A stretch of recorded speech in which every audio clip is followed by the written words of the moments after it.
Hey, folks. As always, welcome back to Soaring Profits. Got my partner in crime here is that handsome looking fellow. Look at that shirt on that guy tonight. Doesn't he look I handsome? know, right? It's decided to dress up a little bit tonight, a Woo! little bit purple, until I look good in purple. So Yeah, yeah, looking good tonight, pal. I Looking even good. had to get rid of the glasses today because the light I'm using is like haloing them to just can't handle it. So you got a Just bit of the Clark Gable. oh, look at that. That's a sexy I don't face know. right there, folks. Love it. I don't know Love if it. you guys know who Clark Gable is, but he was a guy, There was maybe famous actor. 50% of the audience that would probably know what a Clark Gable is. Probably 5% that would know what a gable is, and then Yeah, the rest, Gable. like I And don't. then yeah, speaking of the 5% that would know what a Gable is, Yeah. You know, a guy. that leads into our topic tonight, I think. There you go. Well, lead away. Well, so we were talking, like Pat and I have been talking about like warning labels and stuff like that, and they're just getting crazy. Like the one time, now it was a while ago, but I was walking into a casino, and on the door it said, "Please don't leave your children in the car." And the first thought I had in my head was, "Who the heck is that for?" Right. Like, one, if you're leaving your kids in the car to go into a casino, I'm pretty sure the sign's not going to help you. But two, who the hell's doing that? You Well, know? what is a child worth exactly these days? Like, you put it on black, red. How does that work exactly? I don't know. I'm pretty sure you can get a marker though for a good job. I Yeah, don't know. I haven't tried. Although mine's probably pretty expensive because it comes with a job and an apartment. So and a car. I just got to go call my son. Just kidding. Hey, sweet, where are you right now? Yeah, Yeah. What are you yeah, doing? exactly. Yeah. No, it's But funny. there's It's funny you say that though. I remember a time myself and my father. We were. This was in Aurelia, and this was when Casino Rama just opened up, right. and we had been. All we heard around was this Casino Rama, Casino Rama. Everything had just brand opened. This is how old I was at the time because I was like a little kid. And we were cruising through Aurelia, well, the Rama area, and we're heading up to Collingwood because my family had a cottage up there at the time. So we're going through, and Dad's like, it's 5 minutes off the beaten path here. We'll pull in. So, like this, he wasn't going to gamble. We were just like pulling. This is all about. Are you? Is this leading into the fact he left you in the car? Because Yeah. So my family is why we have these warnings. Yeah. No. So we end up pulling into the Rama Casino parking lot, and we didn't even get to the front of the casino. And a security car pulls up, stops the car with like flashing lights, and says, "Excuse me, folks, can I help you?" And my dad's like, "Oh, we're just coming in to see what all the fuss is about at the casino." And he goes, "How old is your child?" And my dad's like, "I don't know, like 6, whatever, 7, whatever it was at the time." And they're like, "He cannot be on the property." And wow. they turned us right around, and my dad's like, "Oh, no, like we're just coming to see, like, from the outside, see what it is." Yeah. Because at the time they had the casino, they had a big hotel, like it was a huge project for a reservation in Ontario. Especially back then, like it was big. I think it was the first casino, really. Right. Yeah. Yeah, security was all over us. So it's funny because I had a cousin who later ended up being in charge of surveillance for OLG. He had a big territorial ship. And he said, as soon as you are within like 100 or 200 meters of the property, we see everything. We can see the car, we can see who's in the vehicle, we can everything. Oh, yeah. And it's wild, right? I may have learned that a little bit the hard way. A friend of mine and I pulled into a parking lot just to say goodbye. And next thing we know, we're surrounded by security. Well, not surrounded. This guy, rent-a-cop, showed up, and he was like pretty rude about it. But anyway, we left. Say goodbye. Just say goodbye. Yeah, we were just saying bye, but apparently so I got out of the car, then she got out of the car, and he radioed in like she's of age. I'm like, what the heck do you think's going on? It was weird. Anyway, we're getting a little off topic, but sure, we're getting off topic. The other thing that happened to me is I used to take my kids to Wonderland, which is like a theme park in the area, and there's a mall right across the street. So once they got to an age, I think it was like 16 or something, I'd pick up, I don't know, a tour of friends. Like I was the guy who drove everyone everywhere, and I dropped them off at the gate, make sure they got in, and then I'd go to the mall, meet a buddy, and then we'd like just spend the day looking at the Bass store and all that stuff. Anyway, so I pull into the parking lot one day, and the security stops me, and it's like hotter than Hades. And he's like, "Do you have any pets in the car?" I'm like, "No." "Why, is that a thing?" He's like, "Oh yeah, like we've had a lot of pet deaths around here, and we're just checking to make sure that no one's coming in here to shop with a dog or a cat in the car." I'm like, "This is at the mall?" Yeah. Yeah. I'm like, oh my God. Like, why would you go to a mall? Yeah. Like, so I have a dog named Charlie. You've seen him on a couple of my videos, his tail walking by.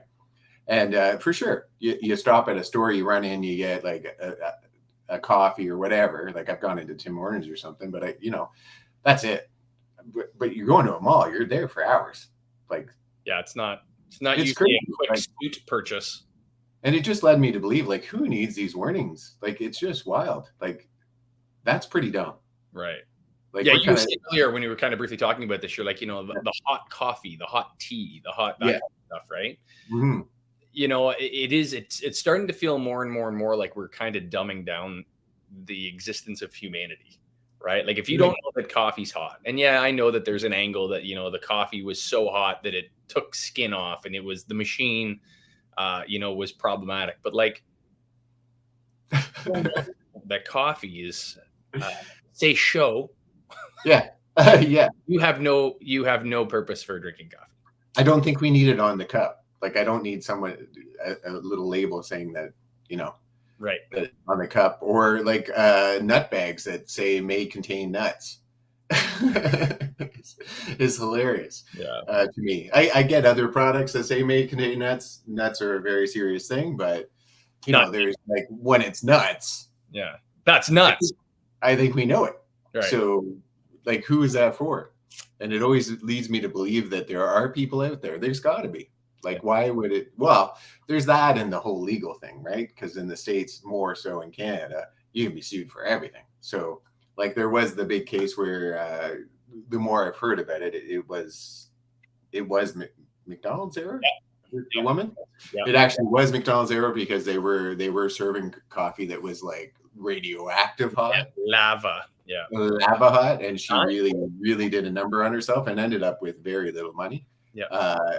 But that was one of the cases of suing. So there's lots of cases like that. So every time a case happens, they got to put a warning label on something. So I think that's part of it, I guess. Right.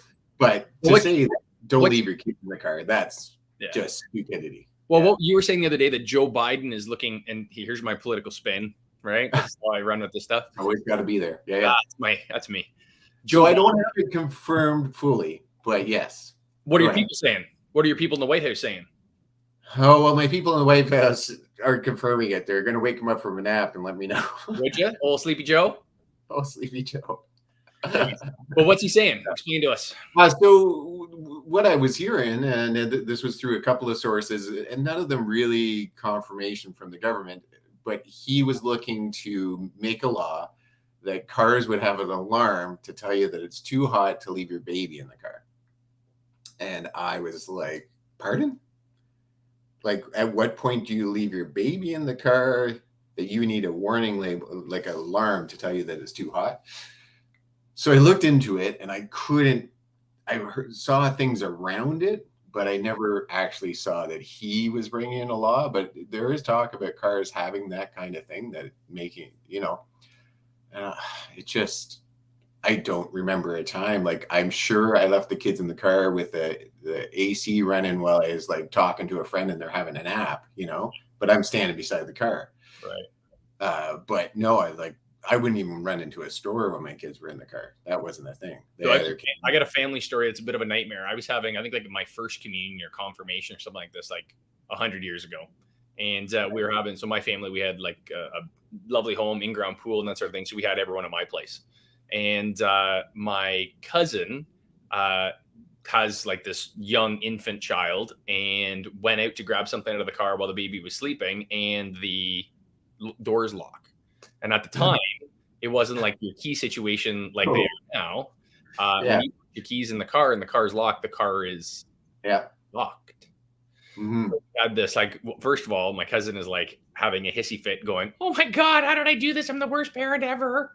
While we're waiting for a locksmith to come at the time, who would then jimmy the door and break into the car. Yeah. Maybe it's her. Maybe it's her. Maybe she's the one. Well, it's funny. That just triggered a memory. I was with my kids at the beach, and all of a sudden this woman started frantically freaking out beside her running car. Yeah. And she did that. She had locked the keys in the cars before, now I don't, like my car, you can't lock them in the car. If they're in the car, it won't. But so it locked, but the car was running, so the air was going on. So the baby was safe, and you could see the baby in the back seat. Right. But she was just like losing her mind. So I called 911 because I was like, I don't know what to do. So I called 911. The fire department showed up, and they wanted to break the window, and she didn't want them to break the window. Like, she was very adamant, and they just basically said, "No, we're breaking the window." So they went to the other side of the car, far away from the kid, and just tapped it. And it was amazing. They just like tapped it like barely, and it just whoosh, shattered, and they were in and got the kid out. And Yeah. kid was fine. Like, the kid didn't even know anything was wrong. Right. Slept the whole time. Exactly. Because the air was on. Like, if the air wasn't on, I would have kicked the window open myself. Like, Right. but the kid was safe the whole time. But it's just, that stuff happens. And I get that back then. Now you can't even lock the car with keys in it that I know of. But it always seems like, and again, you and I have these, political jousting, if you will, but it seems like, the more the liberals are kind of this feel good mentality right now. Right. And it's like, okay, so we'll put a warning label so that your car's hot. And it's like, there's going to be a whole group of people that are going like, yeah, that makes sense. Car's hot. But what they don't take into account is that is a whole process for the manufacturing, or like the companies that are building cars. Yeah. Like, somebody has to engineer that. Somebody has to build a chip. Somebody has to put a process together for that. And that costs money, right? It also makes jobs, my friend. Is that what that is? Comparatively. For sure. It gets my son a job because he has to program that. Right. So, perfect. Job security. Job security. No, I see what you're saying, but so for me, the alarm thing, I don't know. I think any intelligent person, if it's hot outside, it's probably too hot to leave your child in the car, and you probably shouldn't be doing that anyway. Right. But some of the other safety features that we mandate, like we've mandated seatbelts, we've mandated, like, I think there's talk. I've heard talk in the tech field about having your phone, like right now, you can set your phone that if you hop in a car, it will shut off and not work. It's kind of like a driving mode. Yeah. Like, I think things like that are wonderful because, it's hard not to want it. That phone ding goes off, you're conditioned like Pavlov's dog to grab it. Right. I have a hard time not grabbing it. I usually pull over and then I do my thing. But I remember, gosh, that was 7 years ago. You and I were messaging about work, and I was driving, and I almost took out a Jeep in front of me, brand new yellow Jeep. Remember, I don't know if you remember, I messaged you, but it's a dangerous thing because you take your eyes off the road for a second. It's crazy. Like, well, today I was driving home from work, and I pulled across this crosswalk, and all of a sudden I see this flash of like a little bit of orange, and there's this woman running middle of the night, jogging, black leotards, fully black hat, black hair, and this little sweater, orange sweater tied to her waist. And that is the only reason I saw her. Otherwise, we wouldn't be talking. I would be there dealing with that. Right. And I was thinking to myself, you need a warning label. Like, choose some clothes, reflective. Well, so I would argue that it's just runners in general. No. Some runners are smart, like this guy. Right. I wear reflective clothing. Even during the day, all my clothing is somewhat reflective. Right. Well, in our area here, we have had a ton of pedestrian incidents over the last little while. Like, it's been crazy. And I don't know if it's texting. I'm not going to lie. I am a texter and driver. I have for years, and I should stop.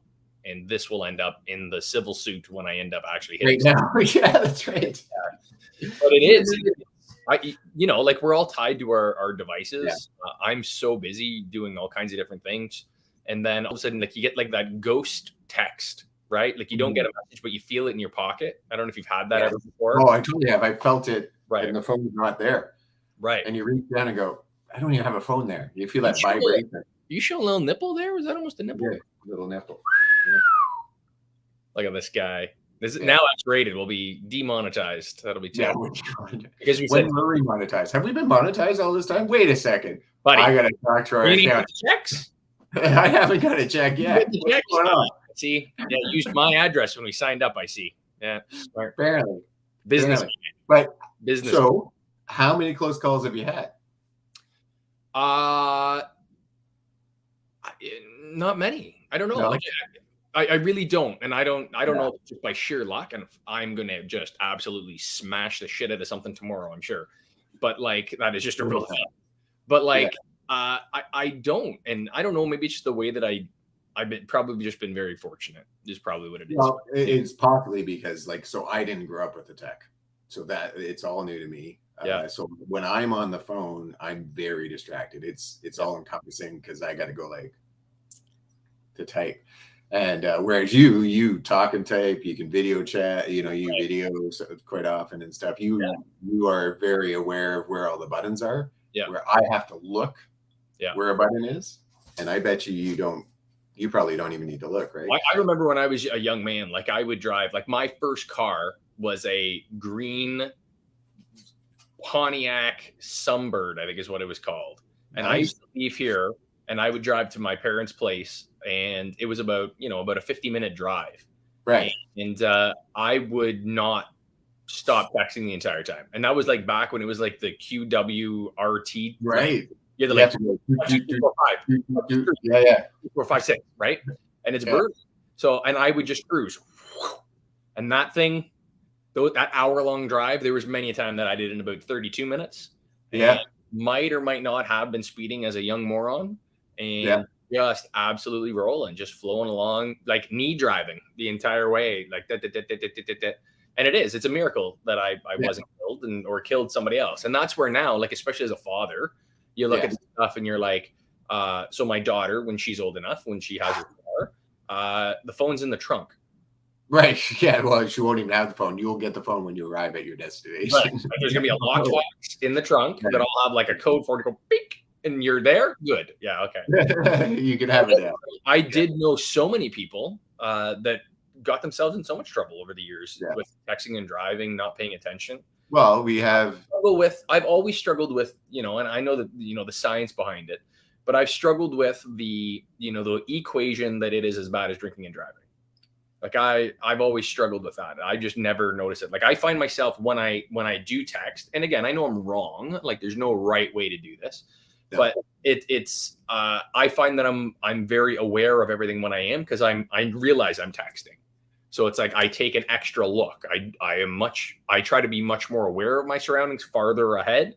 So I'm taking into account, instead of the immediate vicinity, I'm taking a look much farther ahead as well to see what's coming, what could I be encountering. And whereas I think if you're drinking and driving, it's such a, like, your reaction is slow, but like you're not thinking that process. You're very distracted in the drinking and driving thing. And going back kind of the law enforcement side of what I did when I was younger, we used to do the actual testing. So we would do the breathalyzer testing. So we would go and we would drink. So myself, I have a very good understanding of what my blood alcohol tolerance was. Now, mind you, I might have been in a little better shape. Might have been. Within, consider you're running every day and like working out and. Right. Yeah. So I would argue that I could probably drink a shit ton more. No, it was. And we would go down to the headquarters where they would do all the breath tech stuff. And we would go and we'd work with the sergeants, and they would run the breathalyzers, and we would sit around and they would take you in and you'd have a few drinks, and they'd, drink 1, drink 2, drink 3, see where your baseline was after your 0 drink, go after, and they would bring you up to an illegal limit of the 0.8. Here we are. And then kind of what it would take if you were to go out for like a night of drinking. Right. So if you were to have 6, like at the time, I was able to drink about 6, 7 drinks before I would even really start to register. Over what kind of period? About 2 hours. Okay. Yeah. So, and that was just a very weird process to kind of see that it takes a lot to drink illegally at that level. And that's why our system is the way that it is. Now, I don't know how you could ever have 1 drink, drive home, and if anything ever happened, you'd have to live with that the rest of your life. Yeah. Right. And that was something that my father preached for years and years. Yeah. My father enjoyed to drink like anyone else, and he would have 1 and he would never, ever get behind the wheel. And I think there was a lot of the MAD campaigns back in the day where they had commercials where they would show a guy in jail waking up like, what the hell is going on? It's like, you killed a family of 5 today. Was it worth it? And it's like, meh. Oh, it was nonstop. And to tell you the truth, in high school, I was the treasurer of MAD. Yeah, I was a little bit of a geek, like that much. Wow. But yeah, no, I was in Mad. I did plays with them and stuff like that. So we were constantly. It was a constant thing. It was very big when I was Yeah. younger. About Well, 5 years Mad ago. used to pay for all my Christmases for all my family because they would pay overtime for all of us to do ride checks. So we would set. Right. It was crazy. Yeah. So Yeah. Mad put a ton of money out, Yeah. and sometimes there might have been a few cars that didn't actually get checked, and that's what Mm. we say we were doing. But I'm not. What do I? Like, I don't think I'm like telling you. That's I cool. can't even think of the last time I've seen a ride check around here. Like it used to be every time you went home, you saw one. For a long time in Right. this area, there was always a ride track somewhere. And now, Well, I, because it's pivoted, so you have a lot more drug, right? So yeah, by drug is the same charge, but unfortunately, you'd have guys that were going through your checkpoints, and you would go and you'd look at them and you'd be like, they're stoned, but yeah, I have no charge for that. How do I didn't see you driving. It's right, a struggle to end up convicting on that. So you try to take right. them off the road for the evening, but where do you go? What do you do with them, right? So, And uh, you can't take them off the road unless you have a legal precedent for that, right? Like well, you can't just say, I think you might be high, so you're off the road.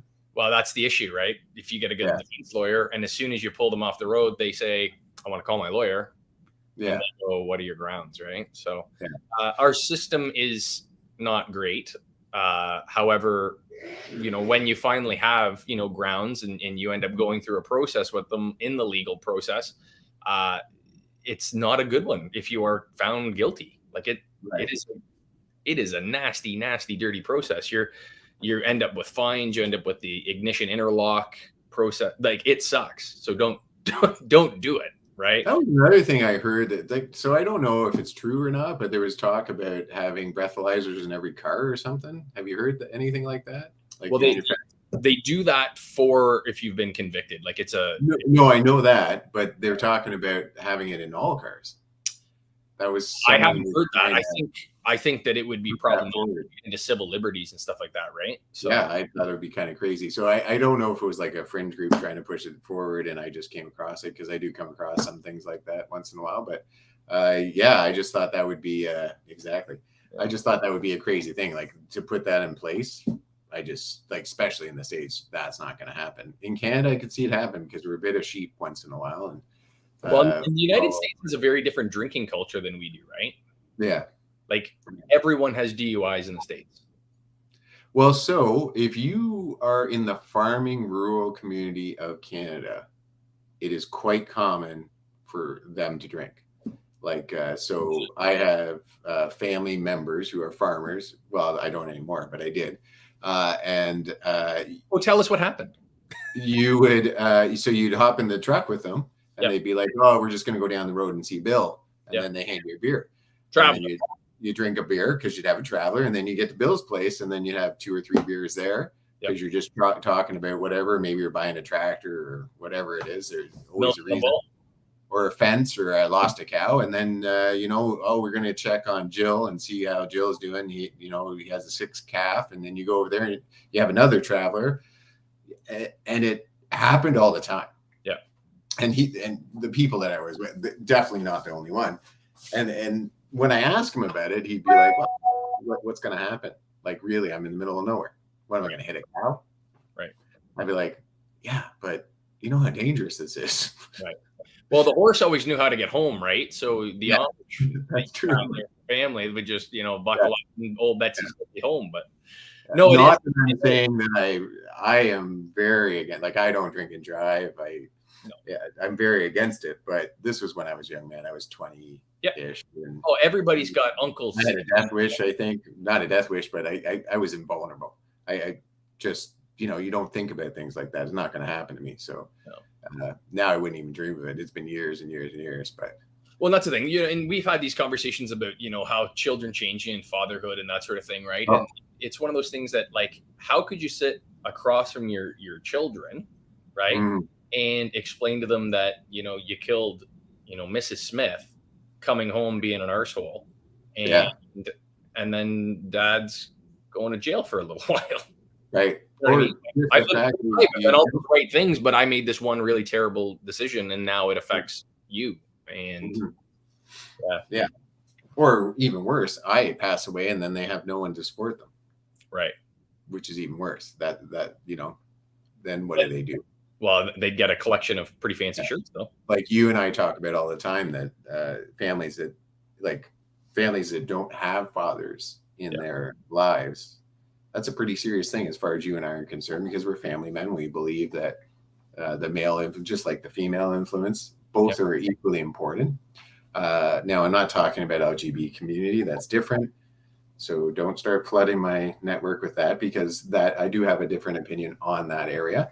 But I'm talking about just like the normal family dynamic. If even if you have a one night stand with someone, they end up having a child for whatever reason, because you made it, whatever. You have a responsibility as a dad to be in that life. Totally. And supporting. I don't get the fact that dads are like, oh, I'm not giving her money because then she gets money. That's your child. You're giving money. I don't care what you say. I would give money no matter what. I don't, if you're giving money to the mom, the kid's going to get it. Like maybe it's going to pay rent. Maybe it's going to do something. Yeah. You're going to get it. And it sucks. I'm sure it sucks. I was fortunate that I didn't leave my wife till I didn't have to pay child support. Yeah. But yeah, so so to have a father removed or a mother removed because of drinking and driving, that'd be a travesty to a family. Yeah. Well, it's huge. Like you lose that influence, but you also set a precedent, right? That one instance, that one situation can change your whole existence, right? Like it's a flash. Yeah, absolutely. Yeah. Like I remember there was the case of the I can't remember the guy's name. It was an Italian name, and he ended up coming home from a bachelor party off a private jet, and he ended up killing like an entire family minus the mother and I think the grandfather or something like that. Oh, God. This was down like Western Ontario here. Right. And I think there was like 8 or 9 children that he ended up killing in his like sports car, and came from a very, very, very affluent family, and he ended up getting like 5 or 6 years. Like that was what his sentence ended up being.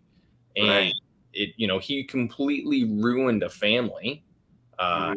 His time through court, the community that was just so broken because of it, and a whole generation of people were wiped off for what, right?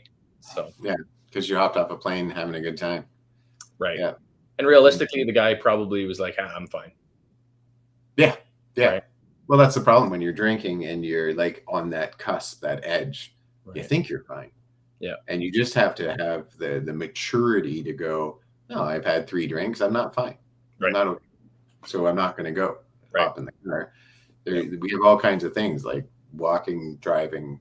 Uber now is super cheap. Go hop in Uber. Well, speaking about that, we're going to have self-driving soon, right? Isn't that what Tesla's coming out with? So for you? So there is a conversation that I've been reading about, because I was interested. I was wondering, are you drunk driving?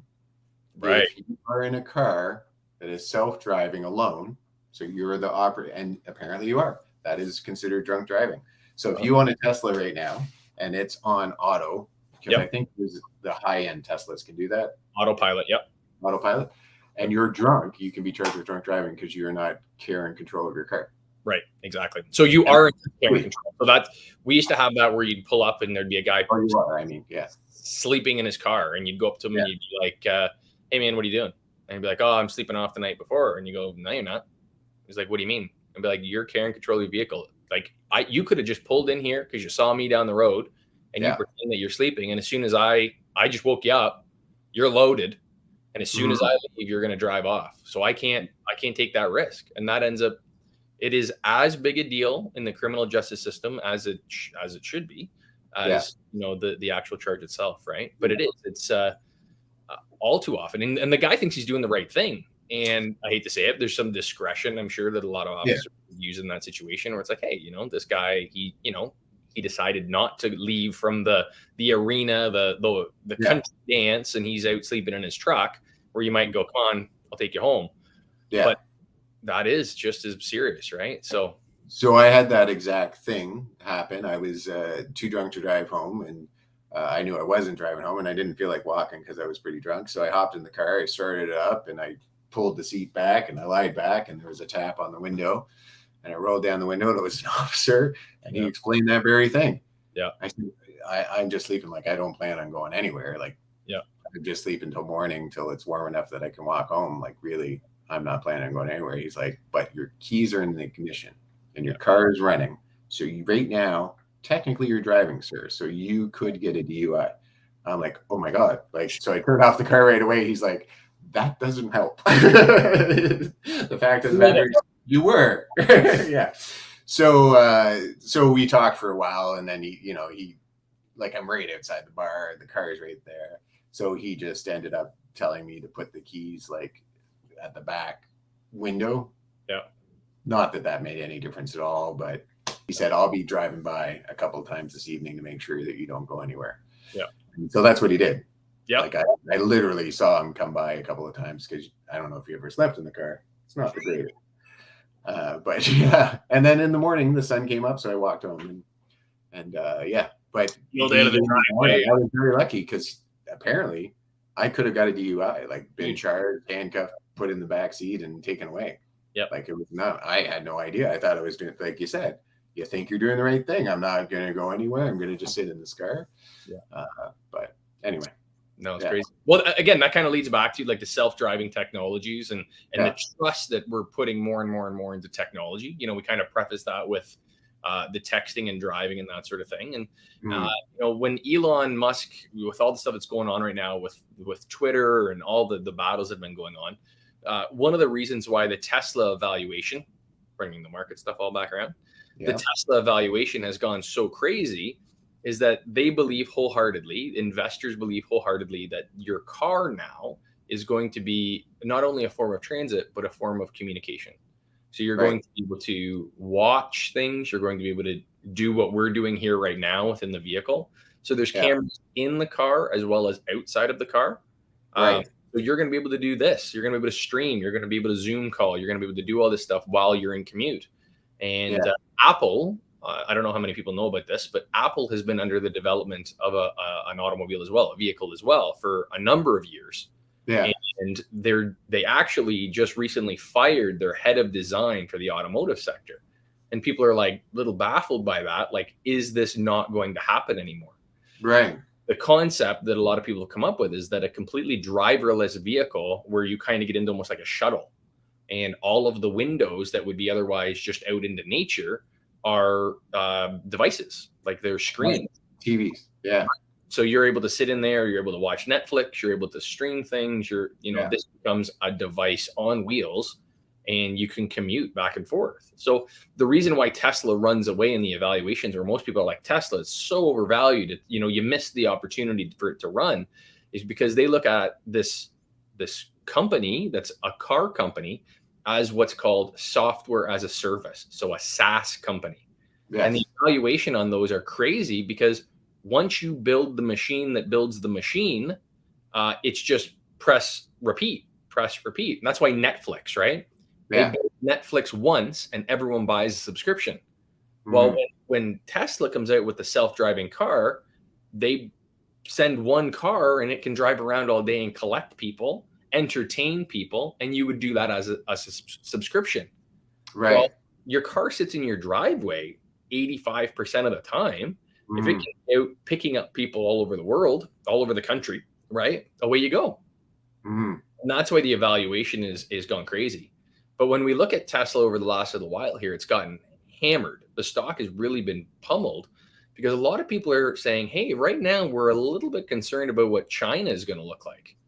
And, some of the conversations that you and I have had over the last little while about deglobalization. Right. China is in a real problem right now.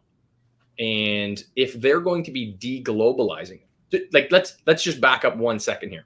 What's deglobalizing? Yeah. So that's what I'm kind of saying. So if you were to take, here, a phone, right? Yep. And you were to have that phone, all the parts that go into that phone are, the copper's mined in Chile. The lithium is mined in Russia.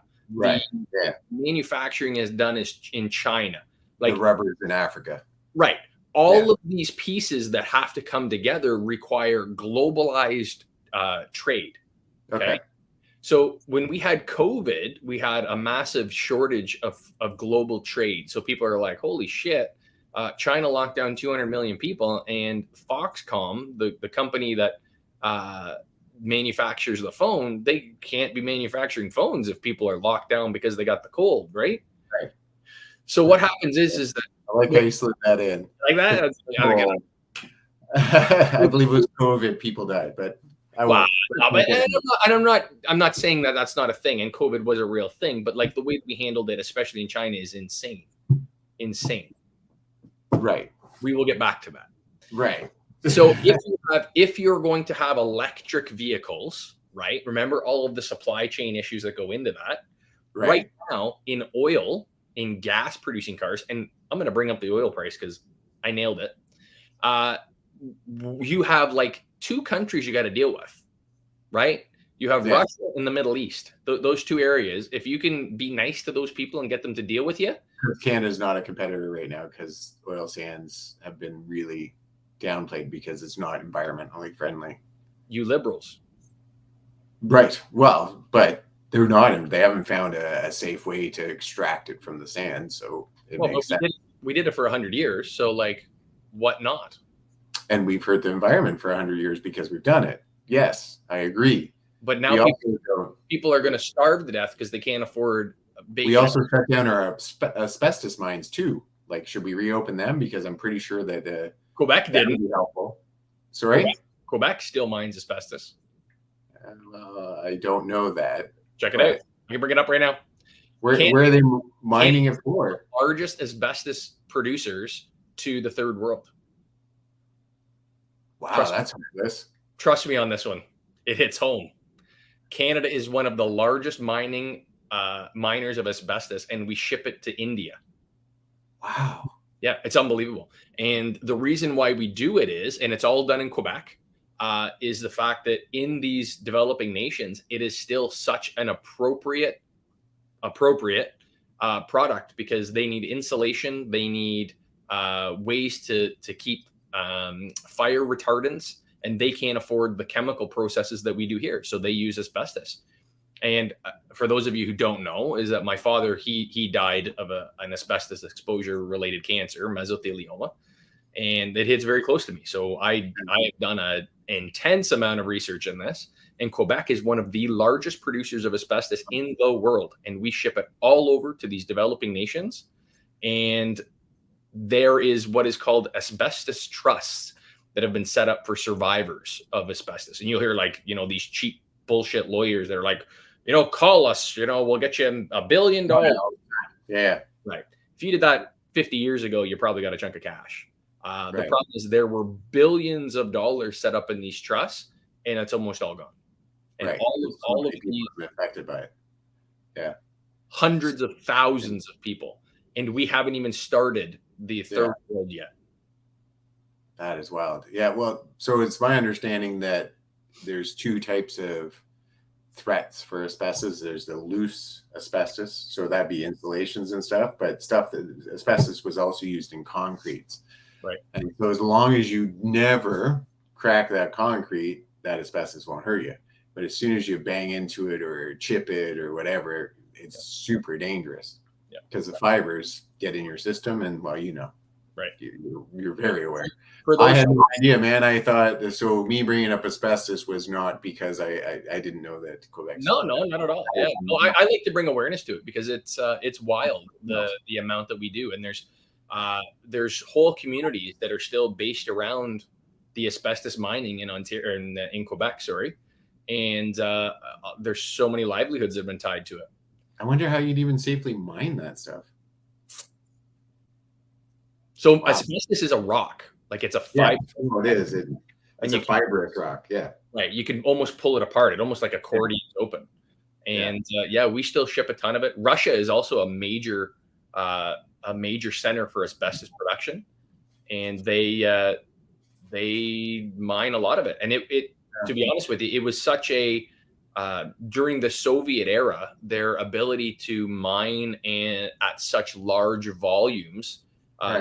Soviet asbestos, it was a point of privilege for the Russian people, the Soviet people at the time. because to them, asbestos was deemed as this miracle mineral. Oh yeah, because it replaced a whole bunch of things, and it was in oven mitts, it was in everything. It was you name it. It was in paint. It was in asphalt. Like brake it just pads, yeah. heating ducts. It was basically fiberglass, right? Cheap, right? Yeah, and that's the thing. It was an additive, right? So you'd put it in like gypsum, right? Drywalls. That's when you hear about people, dealing with renovations and that sort of thing with rentals.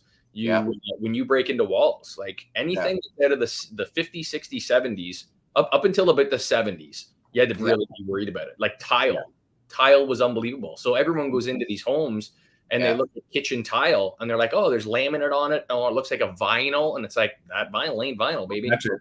Yeah. Always get it checked. Yeah, no, I had my place checked just in case. And because mine, some of the walls are almost like someone plastered them. It's very unique, but they plastered over brick, kind of.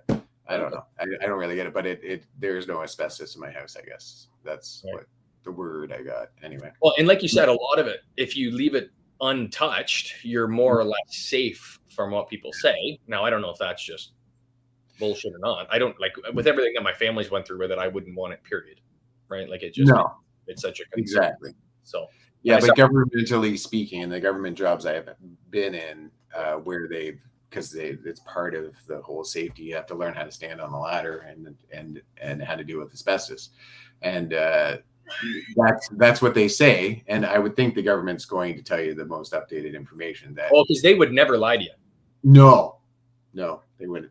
But no, they have teams that will come in and they like tent it all off if it's a danger and really take it seriously. But if it's not disturbed, it's a lot of it is around pipes, right? Insulation, keep pipes warm, and like you said, concrete and tile. Like if you never touch the tile, won't hurt you. But as soon as you start chipping away at it, all that fiber is going in the air, and it's not good. Yeah. So I've had wow. Right? How did we get here to this point? Well, there should have been a warning label on it. Should have been a warning label. No, it's wild. I had so my father passed away from mesothelioma, and then we had an uncle. Well, I guess it would be married into the cousins of my father, and his entire family was wiped out by it. Entire family. Yeah, they were. He worked in concrete and in construction.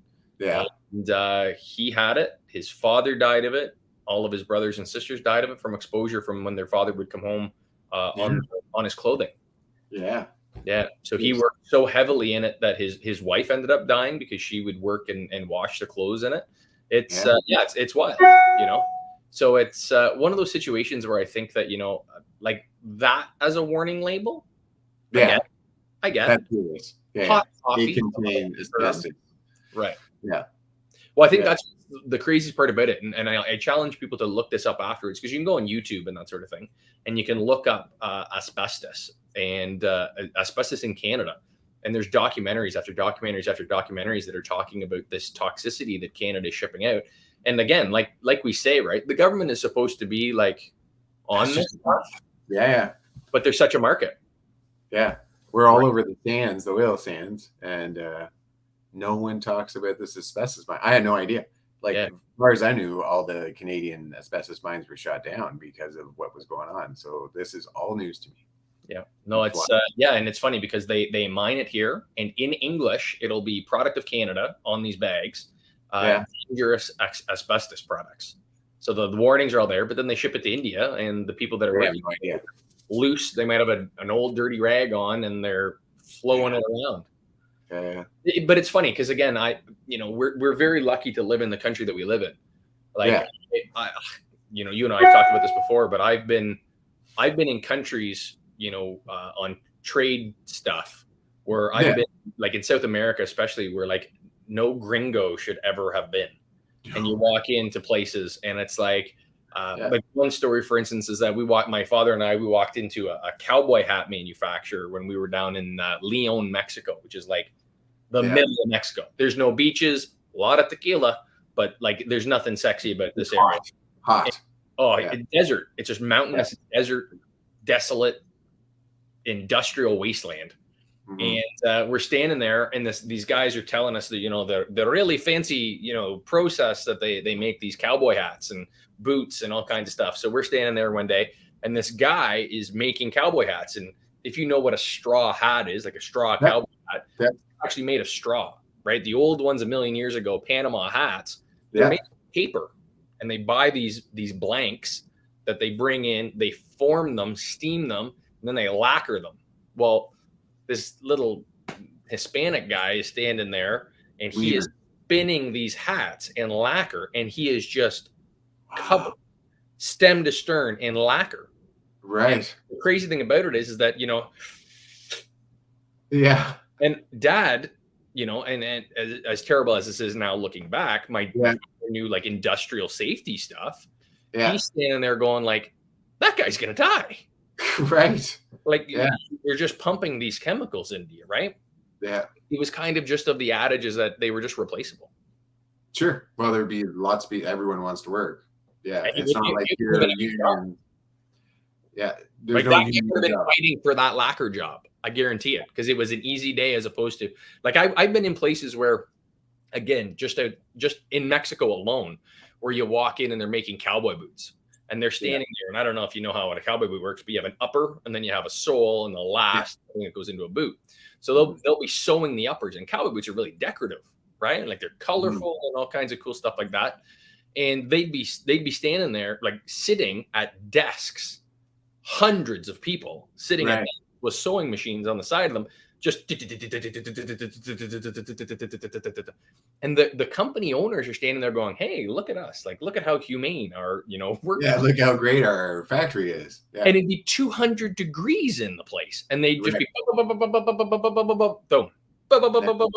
And the craziest thing to me was, and I just commercialization after that, but is that they're Right. sitting there, and I just got off a plane. I'm in Mexico. I'm looking around, Mexicans, tacos, like Mexico, and they're sewing in the boots, made in USA. Right. Like Yeah. this Part of seems, that, yeah. No, totally. Yeah. Yeah.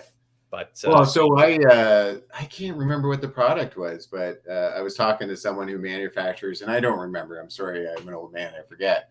But I was talking to him about that very thing, and I said, "How can you say that it's manufactured in Canada?" And he said, "Well, they ship it separately, and we put it together in Canada, so therefore it is manufactured in Canada.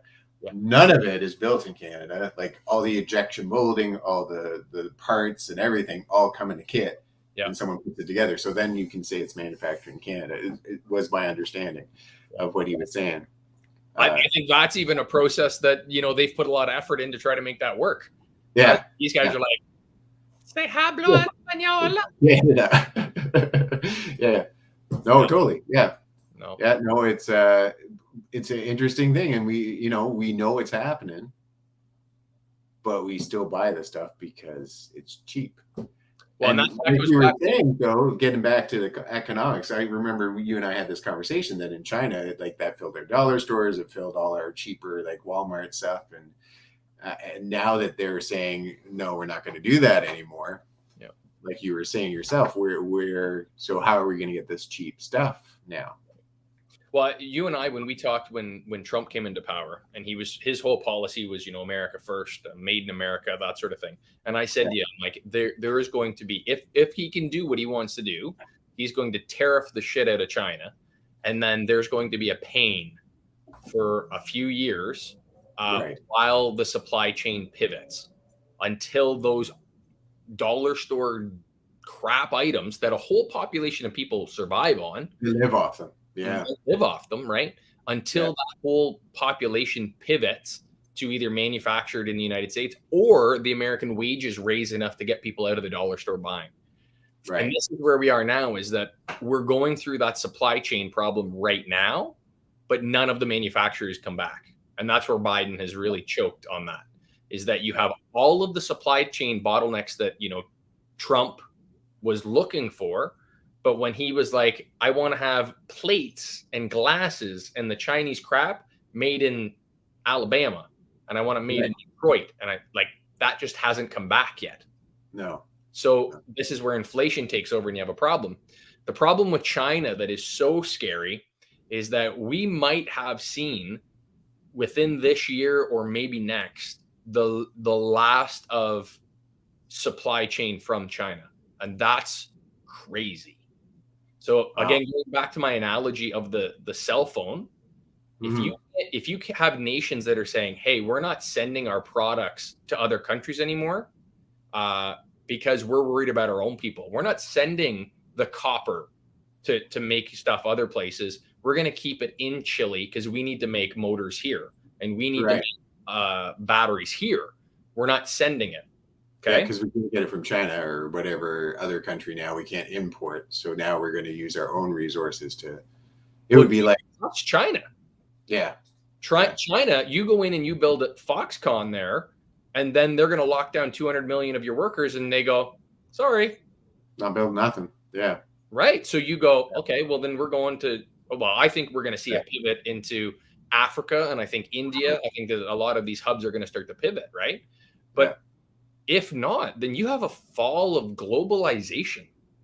That's scary. Like, that's crazy shit. Well, completely. I don't know if you remember the hurricane that hit the nuclear plant in, was it Japan? Fukushima. Yeah. So my buddy, he's in actually, you guys will meet him on live tomorrow. He's coming to chat with us. He's in Carmack. Right? Nice segue. Yeah, so he's many things, but he also manufactured cars. Well, during that time, they have plants on that area that fed his company, but not directly. So they fed the other companies in Canada, right, that built the parts that he would put on a car. Yeah. So they were out of work for a while, right, because they couldn't get the parts because of a hurricane that hit that one spot. Right. So imagine a whole country saying, "Yeah, we're not giving you nothing." Yeah. And what's that going to do? It'd be like a domino effect. Sliding that in too. Segue king. So if like Russia decides I'm not going to give anything out, and China decides I'm not going to well, that means Canada, well, we're not going to be able to export our potatoes and our wheat and our beef, because if we can't import any food, we're going to have to use all our food for ourselves, right? But what's Trudeau doing about that? No, but like, this is where this gets super serious. I would love to defend Trudeau because I am a liberal, but unfortunately, he doesn't get really it. Hasn't done a lot for Canada in the recent years, unfortunately. And this is where like it gets scary. And the conversation that we've had a little while, here the other day, especially when I talked about some of my concerns about like food shortages and stuff like that, is that Canada is not the wheat producer that we once were. We are not the wheat belly of the world anymore. We are. We have major potash mining in Saskatchewan that fuels the fertilizer industry. The fertilizer industry has run amok of late.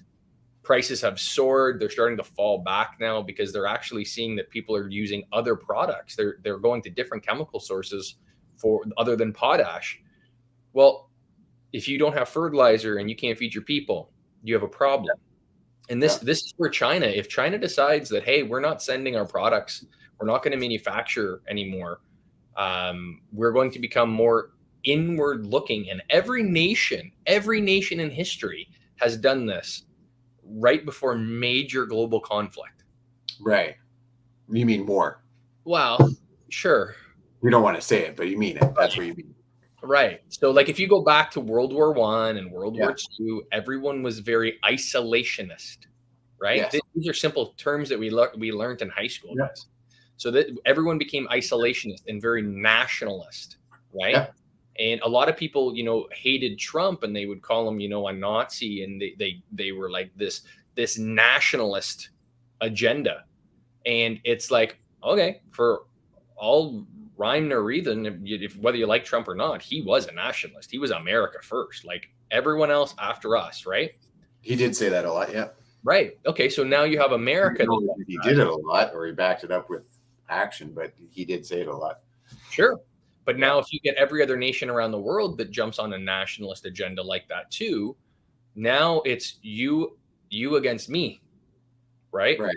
And we've had a globalization over the last 60 years that basically the United States said to people, hey, folks, listen, after World War II, you guys want to make an agreement. Our Navy will create channels throughout the entire globe where you can freely ship your goods, and we will pay for that. We will be the protectorate of the earth. Okay. Right. And they benefited from that. They became the global currency. They protected the shipping lanes. They made sure the global trade was available. Right. But Well, there was a cost for they had to be the military of the world. right. And the Americans are done with that. Well, I don't know if they're done with it now that Biden's in power, because Biden's kind of been pushing the military back into action. So they're flexing on Russia in the Ukraine, and quite literally, and we talked about this the other day, but the demographics of why Russia is at war right now with the Ukraine is based on their social demographics in their country. This is the last generation that Russia will be able to arm an actual army in case of conflict. Their demographics have done what every other Western nation have done. Because you're saying young men don't want to fight. We don't have enough young men. Right. We're not producing young men. I get that. Yeah. So we've got a baby boom generation. We have the boom echo that is, probably maybe a few years older than you. Then you have, the X and millennials and all of those generations. Russia had to go to war with Ukraine now to create a buffer, because otherwise they won't. And other European nations, after the baby boom occurred, their baby boom echoed longer than the West.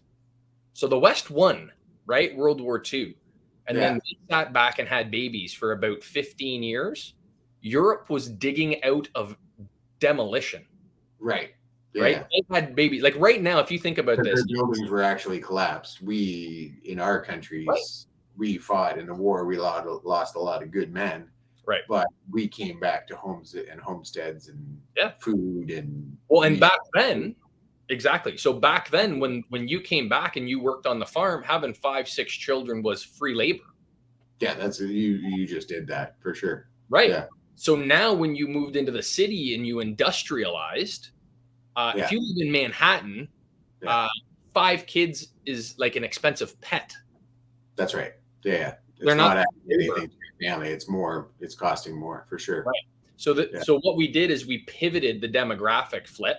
We inverted, and we don't have the population to grow the way that we have. In Western societies, we have immigration. So immigration flows to us. Right. It doesn't have that. Right. Right. So, no one's jumping on. Well, one, they don't want immigration, I don't think. But 2, I don't know how many people are running to Russia. But I would also say that in our country, I think there's a selfishness of we're in a me era. And it's not until individuals get to be 40. Well, you were saying yourself the other day that your friends right now, and what are you, like 52? Yeah. 60? Yeah. Somewhere. But no, you're canceled. They're just starting that process of having children. Well, when I was 27 is when I was having children. And that's when people around me were having kids, my friends and families and stuff like that. Yeah. And then you go back to my parents' generation, they were younger, and then beyond that, then they were like 16 having kids. Right. So it's just now, I don't know how many people, like there's lots of people, the couples that I don't want kids. I don't want nothing to do with it. So we're not producing. Right. Like you said, we're not producing children to an extent that a war would try to save them without it. Just, I don't know that it happens. I don't know how many people would jump up anyway to want to fight a war across in Ukraine, for example. Like, how does that affect me? I think in Canada, if we were invaded, say, by Russia, Russia would be hard pressed to win against Canada, because we would all fight for our country. But it's a different thing when you're going to someone else's country to fight, I think. Now that there's a lot of military I know some military in Canada, best trained military in the world, and they are very dedicated and would go anywhere to fight for freedom. And they're wonderful people. I'm talking about the population like me and you and the other people around us. If we were all of a sudden told, okay, you're going to Ukraine, here's your gun, like they were, like, I think it was Newfoundland. The king ordered the young men to leave Newfoundland, and very few of them came back. Was that Newfoundland? Do you know what I'm talking about? No, you're making up shit. I'm not making up shit. This is real. It's real. No, I could see that though. Like, and that goes back to, exactly what you're saying, comes to some of the, the gun talks that we've had previously, right? So the United States is the only nation in the world that has never been invaded.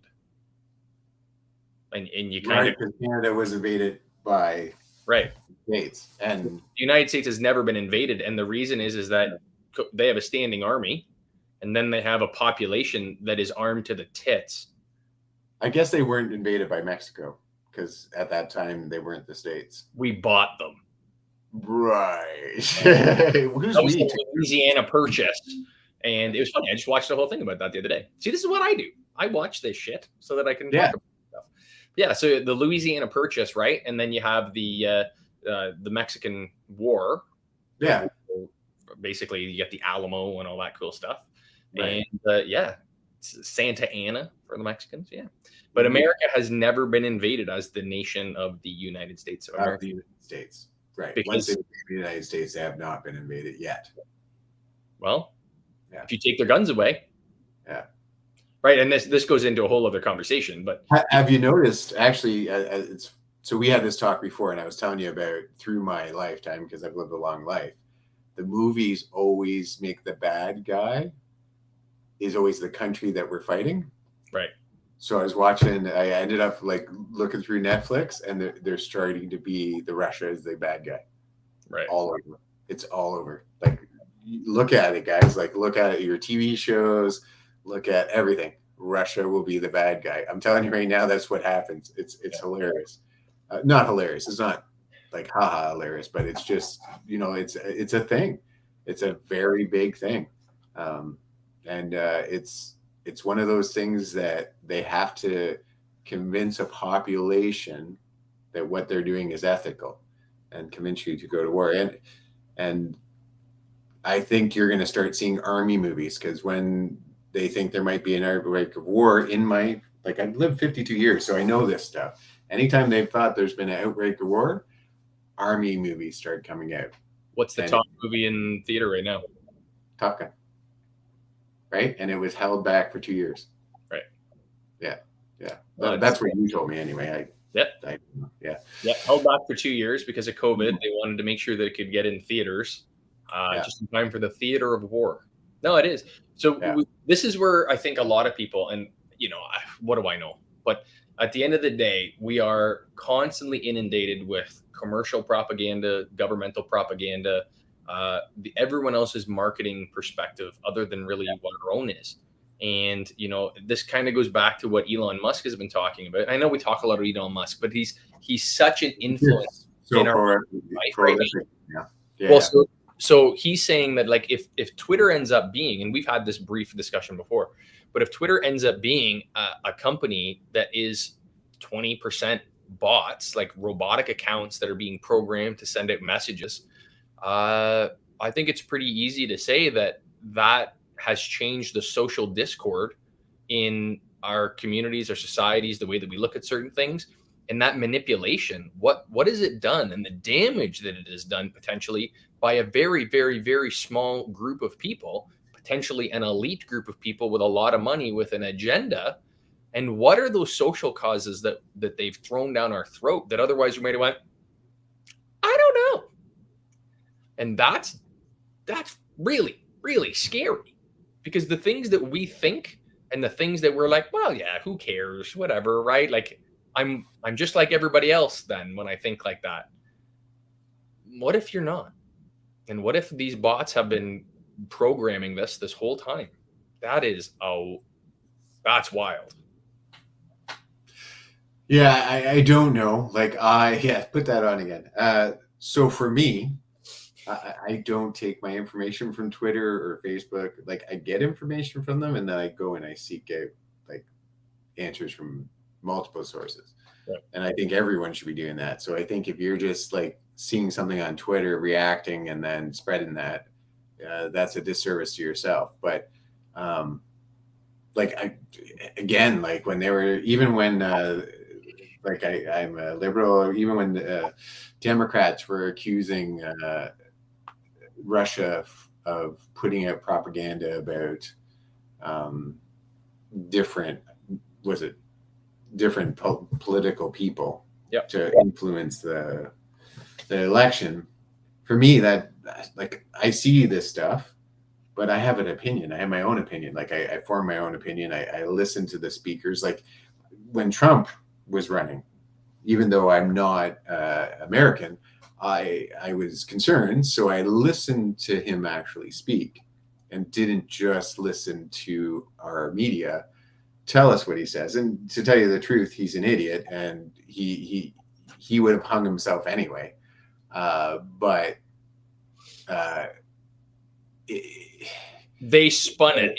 They spun it in a way that it was way worse than it was. Right. And I think he would have hung himself anyway if they had to just, let's play the tape of him talking, and people would have went and, oh my God, he's an idiot. But because they spun it, they started this whole conspiracy of the media is lying, because in some cases they were, because they would cut the tape, and I would watch the full thing. Yep. And some of that was that you would say, because I would say to you, like, did you hear what Trump said? And you like, no, he didn't say that. Watch the whole thing. And I'd go watch the whole thing. And I'm like, yeah, you know what? He didn't say that. Like, he said some other stuff that was like, just, oh my God, that would have hung him. I don't know why you didn't just play that. Right. But yeah, they would clip it sometimes in such a way that the message that he was saying was not what they were conveying. And that, I think, was kind of more a miscarriage of, I think that was more influential than Twitter could ever be. But I'm not of the Twitter generation, so maybe Twitter is more maybe Twitter is the news agency of 100%, right? It is. I would argue that the vast majority of millennial and forward I would argue the crux of their information from Twitter, which is then put onto Instagram and Facebook, and then disseminated from there. And the problem is that people don't do that extra leg. They go and they just take it for face value, and there's no extra. And I had conversations, and I liked Trump. And the reason why I liked Trump is that he was straight. When he would tell you something, and if you don't like Trump, that's fine. Yeah. He did what he told you he was going to do. Like all of the things that he told you in his election. I unfortunately have to admit that is true. Yes. Right. Yeah. So I have been following politics since Joe Carter. Mm-hmm. Just before we continue, because I really like this point. So 8 years ago, who did you vote for in Canada? That's a low blow, pal. That is a low blow. So I voted for Justin Trudeau the first time. And he's an asshole? No. He starts with liberal. Yeah. Voted for a liberal. I was very liberal growing up. And that's so liberalism to me, and we've talked about this before, and I'm sure we'll talk about it again, but liberalism is a mental health disorder. And a lot of people have to kind of go through it, and then move through there. I do not think it's a mental health disorder. Yeah, so it is. It's like there's a fraction of us who have lost our way and are trying to push an agenda that does not affect the majority of the population in a way that is canceling, and that is scary. But I think that the causes that they are bringing up and the things that they're fighting for are important, and we should be able to fight for them in Canada. But I think to cancel people just because they have a differing opinion, that's where it's dangerous. That's where freedom of speech doesn't happen anymore. And as a liberal, freedom of speech is pretty important to liberals, or it was. Right. So I was a card-carrying member of the Liberal Youth Party, and it's crazy because that now like comes across as like Nazi Youth Party. Because at the end of the day, back in the era of Jean Chrétien in Canada, Yeah. uh, Oh, great the, leader. the Liberal Party was a party for freedom of choice, freedom of expression, freedom of speech, freedoms. Yeah. The old conservatives back in that time, they've went through a reformation. They were the Conservative Party of Canada. Then they had a Reform Party, and they had the Yeah. progressive conservatives that they've eventually become. Mhm. The Liberals of the Chrétien era, and even Trudeau's father, I would even go back as far as when he brought in like the Charter of Rights and Freedoms in Canada. Yeah. And that's what boils my ass about his son. Is it like you spit on the grave of your father and what he stood for? Right. And Yeah. I obviously wasn't old enough to watch his father, but in all the things that I would, talk with my parents about and talk about the history and going through the FLQ crisis in Quebec, He was a and strong leader. Absolutely. Yeah, I was a young man when he was in charge, but he was a strong leader. he Yeah. was the first celebrity politician. Mm-hmm. And Justin Trudeau, just because he's not a bad looking guy and he's got fancy hair and fancy socks, has leveraged his family's name to a position of absolute power. And like I said, and I'm just really briefly talk about the FLQ crisis in Quebec. Yeah. And what this was this was a legitimate terrorist group that Yes. wanted to separate Quebec as a nation from Canada. And they kidnapped and murdered a journalist, Pierre Laporte. Yeah. And he was found in the trunk of a car. This was a terrorist organization. Yeah. And back then, that was not something that was happening a lot, especially in Canada. Well, it was of the era of the IRA in Ireland.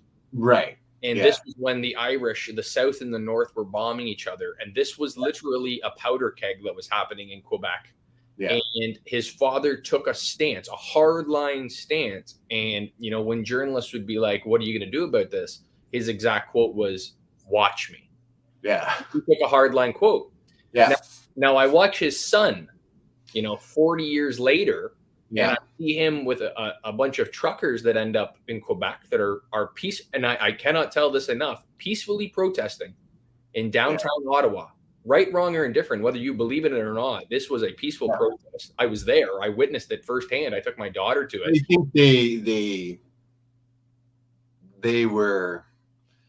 I think they were strongly inconveniencing people, like through blocking roads and the honking late at night and stuff like that. So you can't just say they weren't being peacefully protesting.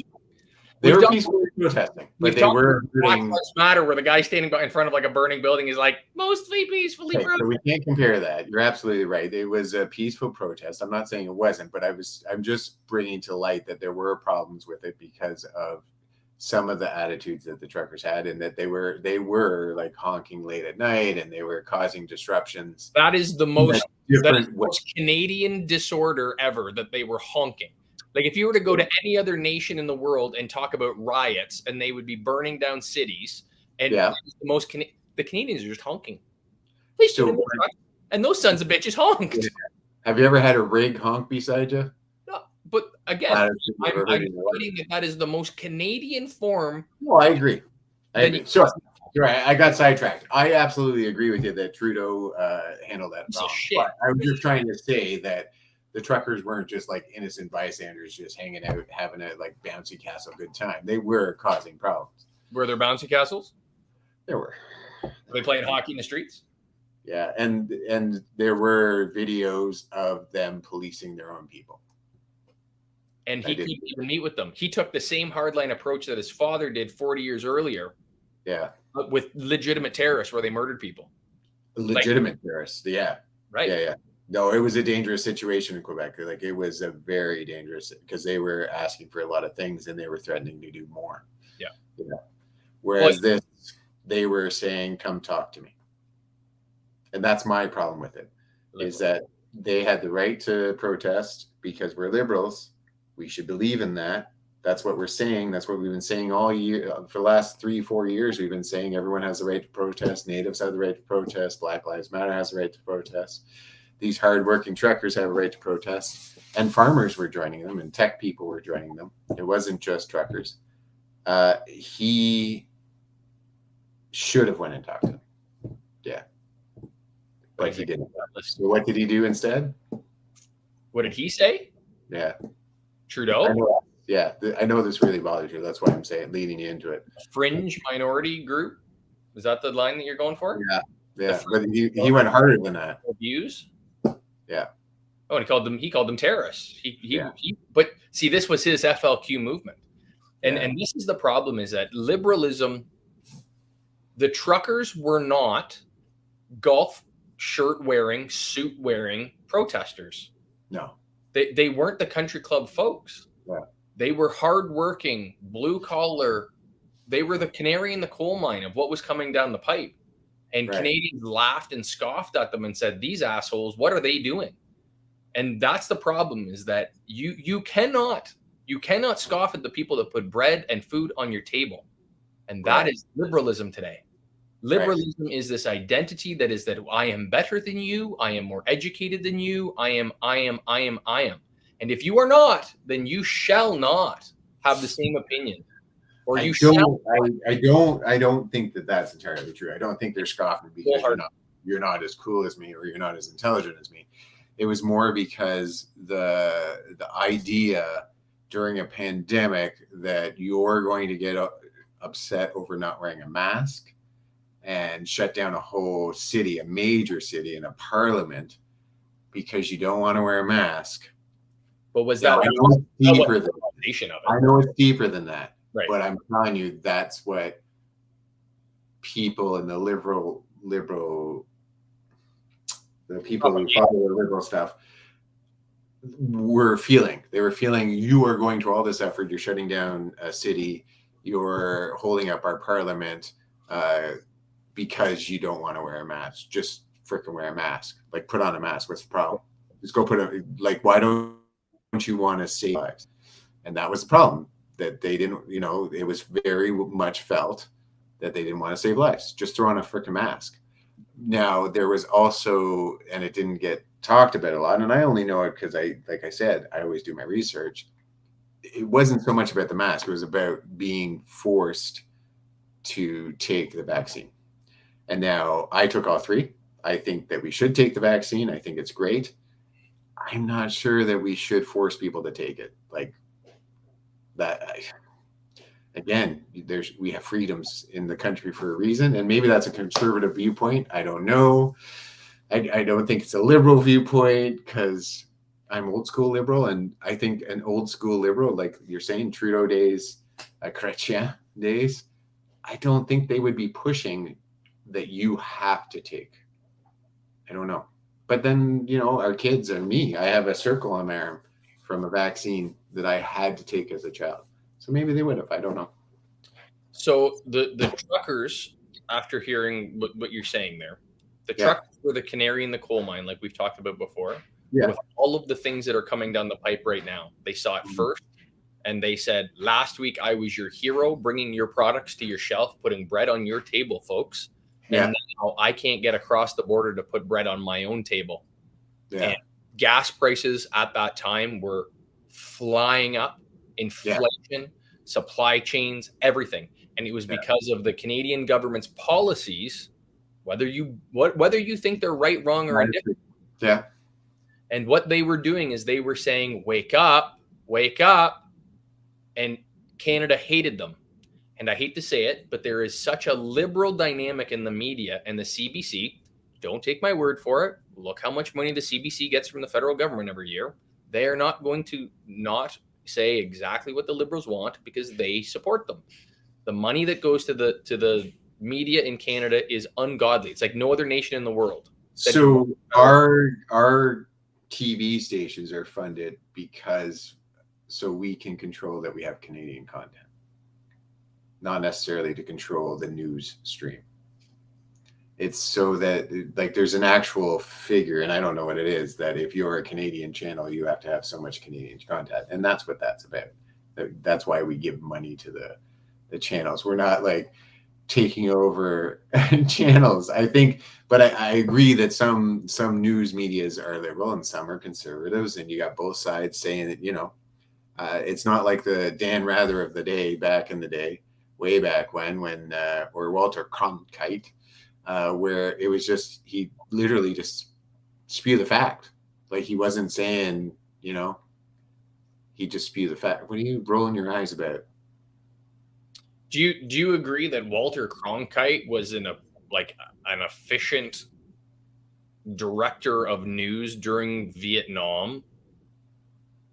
During Vietnam, so I didn't watch him during Vietnam. We're not that old, holy. So I don't know. I've just watched like reels afterwards, and the stuff that I've watched, it looks like he's just reporting facts and he's not reporting opinion. Now everything's opinion. Everything's a magazine. Like, any news you watch is magazine news. It's not right. It's not. I agree. I agree. But I think that started a long time ago. What usually happens is there's an anchor that tells the facts that they believe are facts, and then they have 4 or 5 experts that tell you why you should believe in those facts and why they're terrible, and it's awful. And both conservatives and liberals do this now because that makes us watch it. Well, not me, but that makes people watch it. Oh, I don't think the government funding that you're talking about is causing that. I don't think our government is actually directing our media. I think what sells, well, we used to say what sells papers directs the media. If it bleeds, it leads. Right.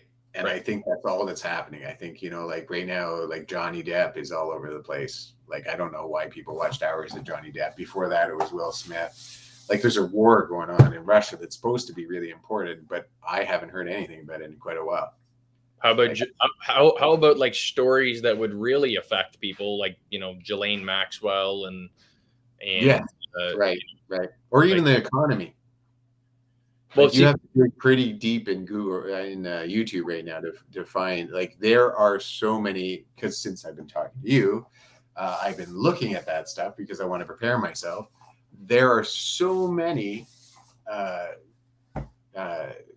high earning people that are like saying the sky is falling. We may be in a depression. Like, this is exactly what happened just before depression. I'm seeing this in video after video after video that we have never had this high of inflation. Even just before the depression, it was like a third this height. Yeah. And it's just a bubble that's going to burst. And when it bursts, it could be catastrophic. So if you want to usher in a new global enterprise, because if globalization fails, you got to remember that will usher in a whole new economic system. Your ability. You're saying, so if everyone pulls back and goes, I'm just going to do me, right? Like on a countrywide, that is a different system than what we've been doing up until this point. But how do you trust China? Like, if tomorrow, and like I'm being as serious as I can here. Tomorrow, if you owned a company that was manufacturing widgets, and you were having your stuff manufactured in China, and you had your workers locked down, where you're going, hey, like, holy shit, like, come on, man, like, I got to get this stuff going. I'm not making any money. Ports shut down. One case of COVID is enough to shut down an entire city. Right. You're not going back to China. No, you would find a different place to, like, even now with Russia, if you're not getting Russia imports, you'd find a different place to get. But like, China manufactures everything we touch. No, I know. I'm just trying to circle it around to, But if China's not manufacturing that hub anymore, they're not the manufacturer. You got to find a different manufacturer. Right. Yeah. And the rubber's not going from Africa, and Chile's not sending the copper, and the lithium's not going from Arizona, and doesn't happen. No. So what does Apple do? Like, I'm sitting on my Mac here right now, and I'm looking at, is there Apple in 10 years? Well, I don't think I don't know. I don't think it's going to end up like you're going to. This isn't crazy cap. This is going sheer economics. I know during the depression, it was very not global economics. Everyone was for themselves. It's Like assistance. each country was just working on their own, trying to get their own thing until a war was happened, and then it became global. Like that whole global economy kind of kicked in again and took over. So I see what you're saying. But why? The big kick is why. And it was because the Americans came along and made an agreement, a global agreement to fight the Soviets. Right. And if you're on our side, then we will protect you. We will make sure that your goods can make from port to port to port, and no one will mess with your goods. And we made a global pact. I think Canada was part of that, just so we can throw that in, because our boats 100%. 100%. Like we, were but again, like we have NORAD. Something. Sorry? The Atlantic Passage, wasn't that what the Canadians were protecting? Are you talking about like NORAD and NATO and all that? Yeah. Right. So NATO is what all of these nations are wanting to join right now. And that's why the Russians going, nah, in Ukraine. Yeah. You're not joining NATO. And it's their and this is like so important. Like people don't understand why Ukraine is a thing right now. It is Russia's last demographic push. If they do not make a buffer zone between NATO and Russia, they cannot have a war. They cannot have a battle. They can't defend themselves, you're saying. Sorry? They won't be able to defend themselves because they won't have the manpower anymore to do that. No. Right. So Russia will fall. Like it's how serious this is right now. These nations are realizing that we have had a world that has been relatively peaceful. And when we look through it, I'm 35 years old and I've seen a shit ton of war, but it's all been over there, right? You can go back. Not global wars. They've just been they've been sphere of influence war. Yeah. So you go back to the Mujahideen in Afghanistan that the U.S. were funding to fight the Soviets. Yeah. That almost single-handedly crushed the Soviet Union. Yes. Right? Yeah. Afghanistan was it cost them millions. Oh, millions. Yeah. Because they lost helicopters, they lost tanks, they lost But what is Afghanistan? Afghanistan is this lump of clay, a lump of mountain in this pivotal point between Russia, Europe, and Asia. And if you're needing to energize your people, which we're not at solar yet, we're not at wind yet. And I argue that if we deglobalize, we will never be. Because if you can't bring all of the because you won't be able to manufacture it. You won't be able to manufacture it, and you have to have 30 countries come together to make a solar panel with their resources, as opposed to one oil reserve in Texas. Right. Yeah. What if you want independence? If a country wants energy independence, they go, "I'm gonna dig a hole." And that is kind of what Trump was saying when I was watching him. And like I said, I'm going to keep on saying this. I'm not a supporter of Trump, but he did say what he's going to say. That's why he started opening up coal mines again and stuff like that, because he was trying to become America energy efficient. So he didn't have to buy outside energy because he didn't want to be reliant on outside energy. So I get what you're saying. Like when China turns off the manufacturing of solar panels, because we won't touch it here. Again, it's not green enough until it's finished. Like we won't manufacture solar panels in this country because of the toxic chemicals that are used in them. Right. So China says, no more solar. And now you're sitting there going, I guess that was the worst Chinese accent I've ever heard. I wouldn't be so racist as to take on some form of ethnic slur. Yeah, you would. Yeah, you would. Because that was kind of Russian. Anyway, so like because it's unsafe now. I don't know about solar panels being unsafe when they're built, but I assume because of what's in them, that would make sense to me. Yep. I could see that. So we wouldn't manufacture in Canada. One, because I don't think you'd be able to convince people to manufacture them because of our unions protecting us, which is a good thing. I'm not saying it's a bad thing. So I could totally see that it could become. And also, when you start having to worry about if I have bread, you stop worrying about all of these other things. And I know that because my family was poor when I was growing up. We didn't have a lot of money. we had just about, the right amount of food. I lived fine, and my parents were good to me and took care of me. But we didn't worry a lot about like politics or like global, like liberalism or anything like that. It was about how are we going to survive as a family? Maslow. Keeping us safe. And I think once we start going through this economy that you're talking about, this recession that we get into, we're going to find even us liberals are going to start like putting the blinders on and going, yeah, no, I get it, but I'm worried that I won't have a job today. And that's what I'm going to concentrate on. I don't have time now to concentrate or to cancel someone or to tell someone that they're doing the wrong thing. I got to get food for my family now. And I think that's going to be, that will be a change for us as well.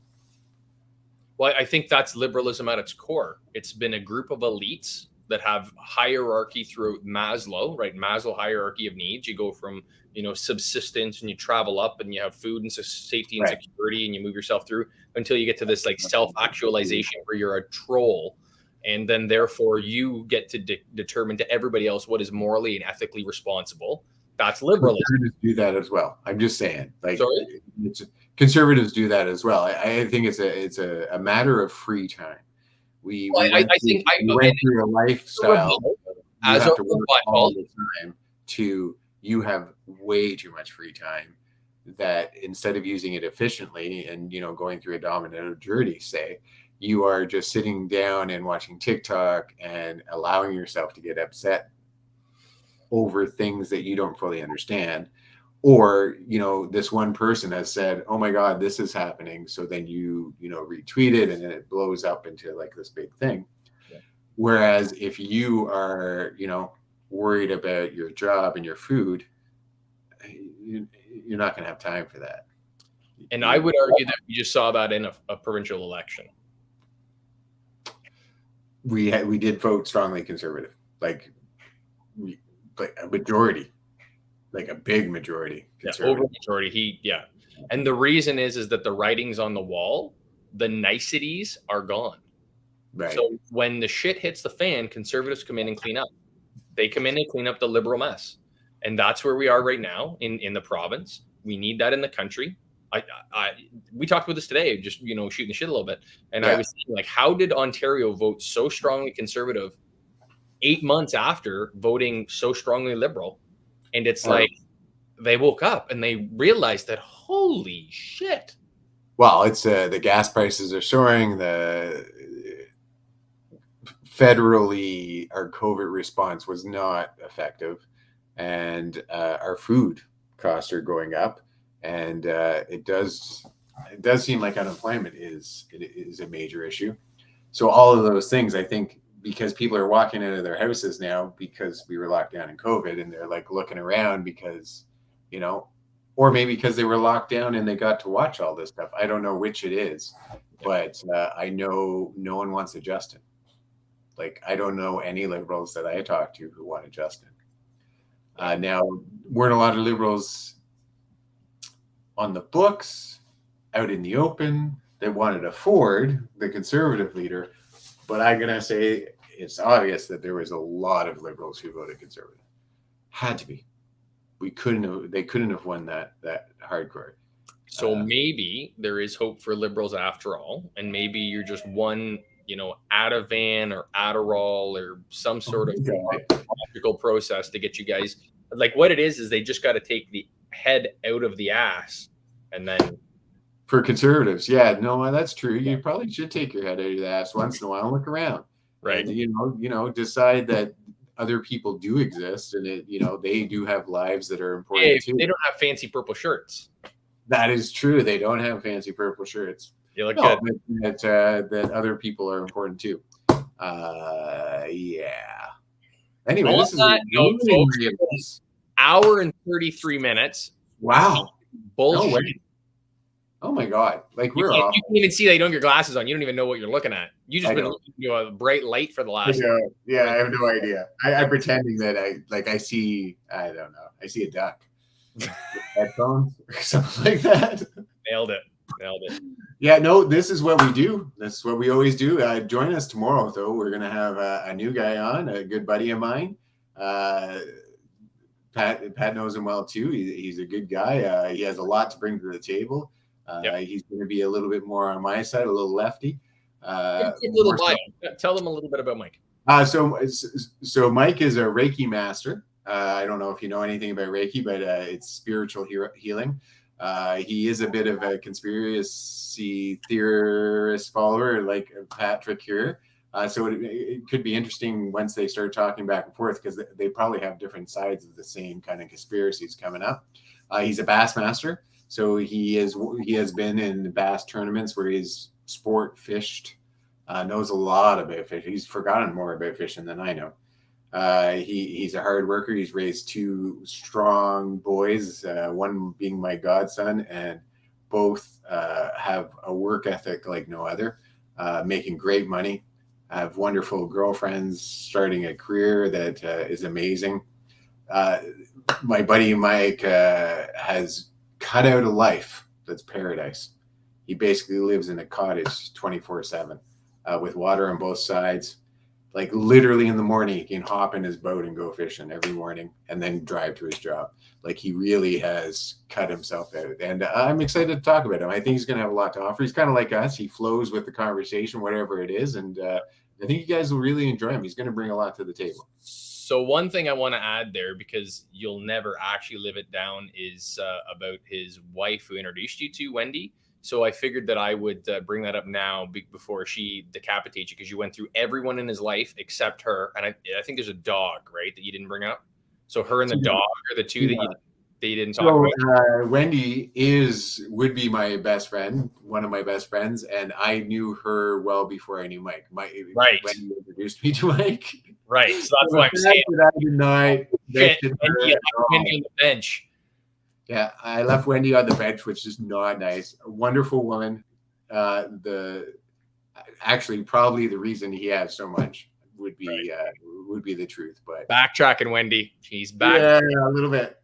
It's an hour and 37 minutes into this. Nobody's watching anyway, so don't worry about it. No, they're not. Nobody's ever making it this far, anyways. No one's ever going to make it this far, so it won't matter. Especially not Wendy. She turned off at the beginning for sure. But anyway, if you are watching still, come tomorrow, 9 o'clock. I don't know. What are we, Central Time? I'm not even sure. Come fancy on me, eh? Pacific. I don't know what we are, but 9 o'clock. Ping, turn us on. Yeah. Put us on the TV. You guys all have TVs. Put it on. And you know what? Like, if you throw up a comment, we can answer it. Whatever you want. We'll get into some deep conversations, probably deeper than just Pat and I, and it's going to be a lot of fun. I am so looking forward to it. It's going to be exciting. And then 2 weeks from now, if we're lucky, we're trying to get our buddy Craig in here. So we'll see. He's not watching this far, so I doubt he'll show up either. So, but we're trying. Yeah, we actually have a few people that we're interested in bringing on. And some entrepreneurs, some people that are, pretty interesting in our community, and bringing some of them on and just having chats like what we do here and talk about all kinds of crazy shit and get it heated. Like, let's have some arguments. Let's have some good chats, and let's show that people can have a conversation, right? Like we're going to have people on here that are diametrically opposed, and I plan on being that diametrically opposed. But I love that, and I think that if you can have these conversations, that's why we started this, is because there was so much bullshit going on about liberal conservatives. You can't have this, you can't talk about this. It's like, break down these barriers, right? There's going to be topics that you can't talk about. There really shouldn't. Like, you know what, Pat and I, out of respect for like family members, there are topics that we do avoid, or try to avoid, but even those topics, we don't feel they should be off the table. Right. It doesn't matter who you are. You should be able to voice an opinion, because everyone gets to voice their opinion. So I agree 100%. But I am looking forward to, like, there's a couple of your friends who are liberal, like hardcore, like way more liberal than me, like new school liberal. And I can't wait. I can't wait for that day. I think it'll be heated. Yep. So we do. I love it. Yeah. As always, folks, an hour and 38 minutes in, I'm going to bed. I got 1,000 other things I got to do other than hang out with the likes of this guy. So yeah, me too. As always, folks, thank you again for joining us. Like, share, and subscribe. Check us out. Hit that little bell for notifications when we do these things and we waste an hour 40 of your precious minutes of your life. But as always, folks, Soaring Profits. Let's make some money together, guys. let's heal our mind, body, and souls. Have a good night, guys.